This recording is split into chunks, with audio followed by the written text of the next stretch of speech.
इस कंट्री में लीडरों की कमी है। कभी मुलायम सिंह जी थे, उनसे बड़ा लीडर इस सदी में पैदा ही नहीं हुआ। प्राइमरी के शिक्षक से इतना ताकतवर इंसान, प्राइमरी के शिक्षक बहुत हो, उनसे चिढ़े भी हैं सब लोग, तुमसे खुश भी नहीं रहेंगे। तुम्हारे माँ बाप में से एक ही तुमसे खुश रहेगा। खुश तो तुम सबको कर ही नहीं पाओगे दुनिया में, लेकिन उस आदमी की अचीवमेंट, जब तक जिंदा था तब तक दिल्ली उसके कब्जे में थी, अपने ही पार्टी बनाया, खुद ही मुख्यमंत्री बन गया यूपी जैसे प्रदेश में। 92 में समाजवादी बनाई, 93 में समाजवादी पार्टी के सीएम।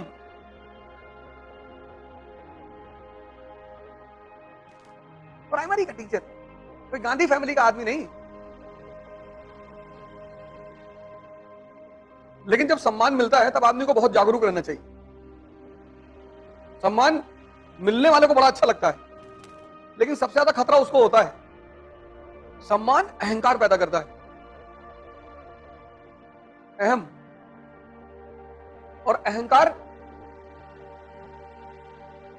दिमाग खराब कर देता है। जहां दिमाग खराब हुआ तुम गए। उपलब्धि को हजम करना सबसे बड़ी बात है। उपलब्धि मिलना बड़ी बात नहीं है, उसको हजम करना। विनोद कांबली सचिन से अच्छे खिलाड़ी थे और ज्यादा उपलब्धि मिली शुरुआत में, पर वो डाइजेस्ट नहीं हुई। जब सर पे चढ़ जाती है बहुत परेशान करती है।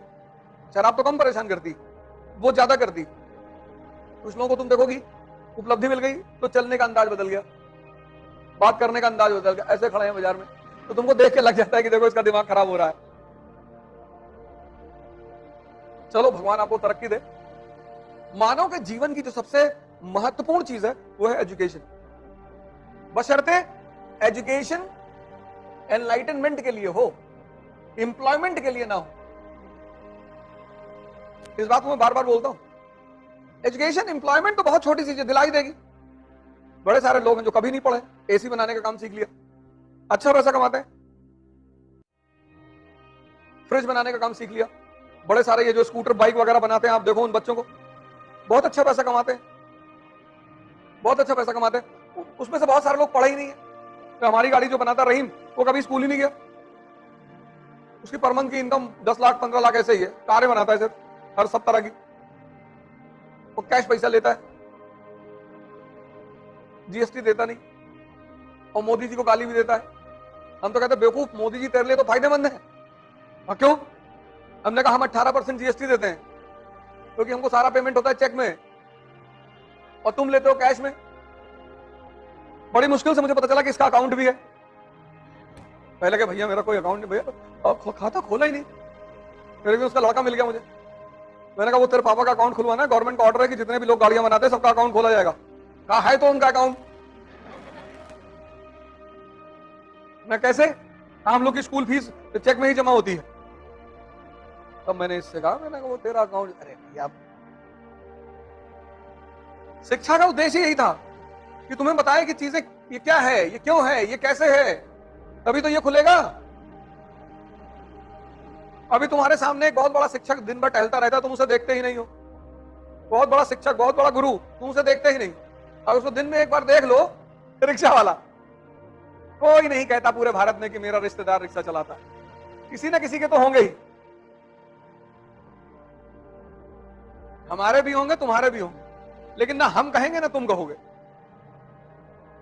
सबके रिश्तेदार किसी ना किसी बड़े पद पर बैठे होंगे। वो चाहे तुमको रिश्तेदार हमको ना माने, हो सकता है तुम या हम उनके घर जाएं तो पहचाने ही ना। 20 मिनट तो परिचय देना पड़े। क्यों? मामा के बगल वाला जो गांव है, यहां चोर ज्यादा रहते हैं। नहीं नहीं नहीं,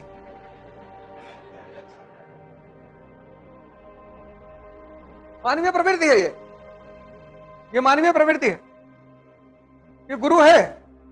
किसी एक रिक्शा वाले की फोटो खींच के रख लो, जब पढ़ने का मन ना कहे तो उसको देख लिया करो। हालांकि उसकी जिंदगी बड़ी मस्त है, लेकिन वो समझ नहीं पाता है। मस्त इस तरह से है, मेहनत करता है दिन भर, तो शुगर नहीं है उसको, डायबिटीज नहीं है, 3 किलो मिठाई खा सकता है, जितना तुम डिब्बा लाए तो भर के खा ले। तो कम से कम 2 किलो मटन खा लेगा वो। कोलेस्ट्रॉल तो होगा ही नहीं उसको, दिन भर रिक्शा चला रहा है, सब पसीना बह के निकल रहा है, तो 2 किलो मटन खाएगा, कलौटी कबाब और रुमाली रोटी।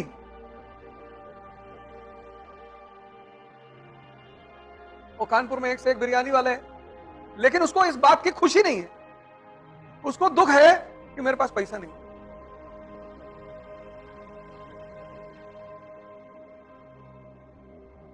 सुबह निकलोगे, झील जाओगे, वहां पे सब अमीर टहलने आते हैं, वहीं झील के सामने एक मशीन वाला लेके बैठता है, शुगर वाली मशीन, चेक करके बताता है कितनी ज्यादा है, 350 है, अरे 2 राउंड और मान ले।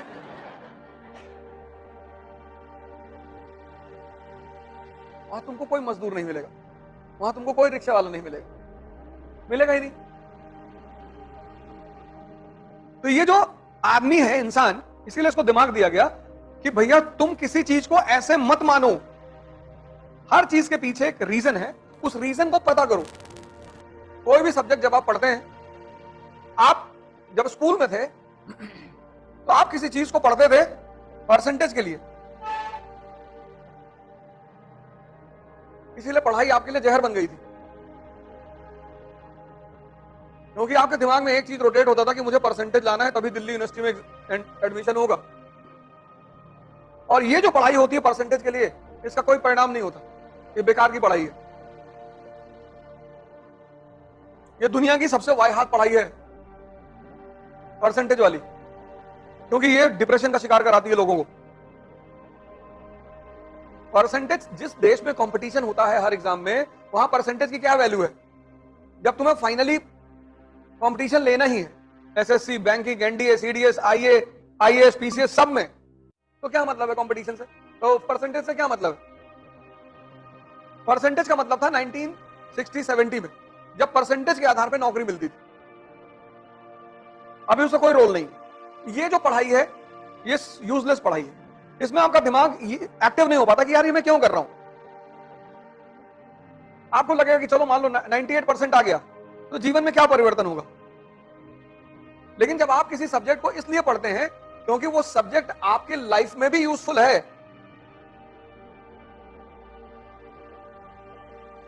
आप भारत के राजा बन गए, प्राइम मिनिस्टर, और आपने अशोक को पढ़ रखा है, तो आपको पता है कि जब अशोक भारत का राजा बना तो भारत में ब्राह्मणिज्म, बुद्धिज्म, जैनिज्म, ये 3 धर्म प्रमुख थे। भारत का फिलॉसफी है यूनिटी इन डाइवर्सिटी। अशोक ने इस डाइवर्सिटी को डील करने के लिए धम्म का सहारा लिया ना। अकबर जब राजा बना तब फिर हिंदुइज्म, इस्लाम और फिर बहुत सारे सेक्ट्स, शिया, सुन्नी, शैवाइट, वैष्णवाइट, बहुत सारे सेक्ट, फिर उसने सहारा लिया किसका? तौहीद इलाही का, जिसको बाद में कहा गया दीन इलाही। अब 2024 में आप भारत के प्रधानमंत्री हैं और आज भी भारत डाइवर्सिफाइड है, हिंदू, मुसलमान, सिख। तो ये पीछे का जो इतिहास है, ये आपके लिए स्टैंडर्ड बना कि नहीं बना कि डाइवर्सिफाइड भारत में सबको साथ लेकर ही चलना पड़ेगा, इसलिए पढ़ना है।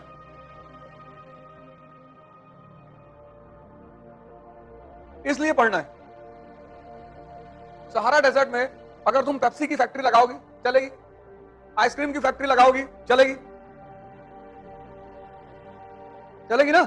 लेकिन सहारा डेजर्ट में की जो कंट्रीज हैं, लीबिया वगैरह, वहां तुमने शॉल बनाने की फैक्ट्री लगा ली। लीबिया में शॉल कौन खरीदेगा? लीबिया में कोई शॉल खरीदेगा? कम रात के लिए खरीदेगा। लेकिन रात के उनकी भोजन इतना प्यारा होता है, ऊंट ऊंट खाते हैं तो ऐसे ही रहते हैं, उनका भोजन बड़ा अच्छा है।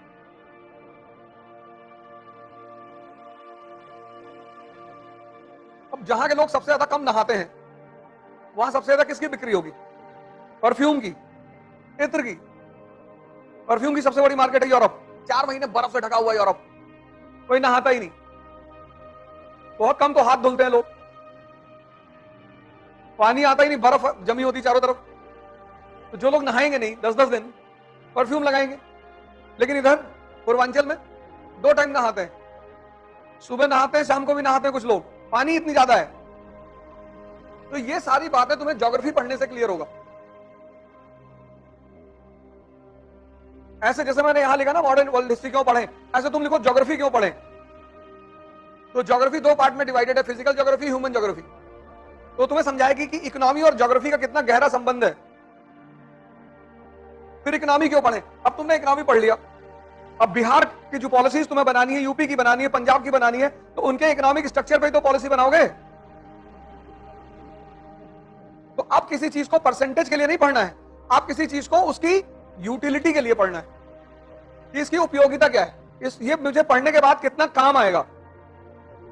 देखो यूपी में, बिहार में, इस वक्त लगभग पूरे भारत में जातिवाद, कास्टिज्म बहुत तेजी से बढ़ रहा है। भारत में देखो सबको वोट करने का अधिकार है। अब जैसे तुम कोचिंग में आए हो और तुमने फीस नहीं जमा की, तो तुम्हारे ऊपर फर्क नहीं पड़ेगा क्लास चले कि ना चले, लेकिन जिसने जमा की है उसके ऊपर फर्क पड़ेगा।